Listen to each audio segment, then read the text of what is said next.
Chaque fois que mon mari se met à faire du sport, je ne peux pas masquer l'expression d'épouvante sur mon visage, car à ce moment-là, je dois accomplir 2 tâches. Premièrement, plier soigneusement la serviette dans la salle de bain. Deuxièmement, ouvrir les placards et vérifier minutieusement que tout est bien rangé à l'intérieur. Ces 2 tâches doivent être parfaitement réalisées. Même les étiquettes des produits doivent toutes être tournées vers l'extérieur. Dans le même sens, car si je rate l'une d'entre elles, mon mari me bat sans aucune pitié. Au bout de 3 ans de mariage, c'est devenu ma routine habituelle. Cette vie me rend profondément malheureuse. Mais pour sauver mon couple, la seule chose qui me reste à faire, c'est de supporter tout ça. Peu à peu, les violences de mon mari se multiplient. Alors je décide de prendre des mesures. Pour me sauver moi-même, tout d'abord je brise les lampadaires publics devant notre maison. Puis rentrer chez moi.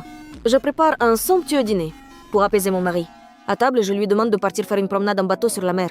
Martin sent que quelque chose cloche, car à sa connaissance, je ne sais absolument pas nager. Alors pourquoi aurais-je soudainement envie d'aller sur l'eau? Je lui explique que, même si j'ai peur de l'eau, je rêve de souvenirs romantiques partagés avec lui. Par chance, Martin croit à mes paroles.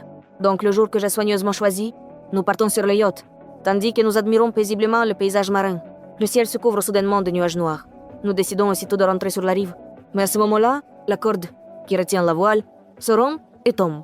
Mon mari se dirige aussitôt vers la poupe pour réparer la voile manuellement. Mais en un clin d'œil, je disparais sans laisser de traces. Il appelle immédiatement la police maritime pour lancer une opération de recherche et de sauvetage. Seul un gilet de sauvetage est retrouvé sans prévenir. Il semble que sa femme ait très probablement perdu la vie. Rentré chez lui, Martin a l'air complètement épuisé. La mort de Laura lui pèse lourdement sur le cœur. Le lendemain, il organise mes funérailles au bord de la mer. D'après lui, poursuivre les recherches n'a plus aucun sens. Sa femme n'a jamais appris à nager, et la découverte du gilet de sauvetage la nuit précédente l'a convaincu que sa bien-aimée est morte tragiquement. Cependant, la vérité est toute différente. Pendant près d'1 an, j'ai appris à nager secrètement. Sans exagérer, mon niveau de natation est devenu celui d'une sportive. La nuit de l'incident, après que le bateau a été endommagé, j'ai retiré mon gilet de sauvetage et nagé jusqu'à la rive la plus proche. La lampe cassée, que j'avais brisée sur le rivage, m'a guidé commodément jusqu'à la maison. Pendant que mon mari me cherchait, je passais à un cheveu près de lui. J'ai récupéré mes bagages préparés à l'avance. J'ai coupé mes longs cheveux pour rompre symboliquement avec mon passé. J'ai retiré ma bague de mariage et l'ai jetée dans les toilettes. J'ai effacé mes traces de pas. Puis, je suis partie. Enfin, je me suis enfuie des griffes de mon mari cruel, dans cette ville inconnue, parmi des gens que je ne connais pas. Je décide de recommencer ma vie à zéro. Sortie du train, je loue une maison sans encombre, grâce à une petite annonce dans le journal. Puis moi, l'héroïne, je m'attelle à aménager mon nouveau nid douillet.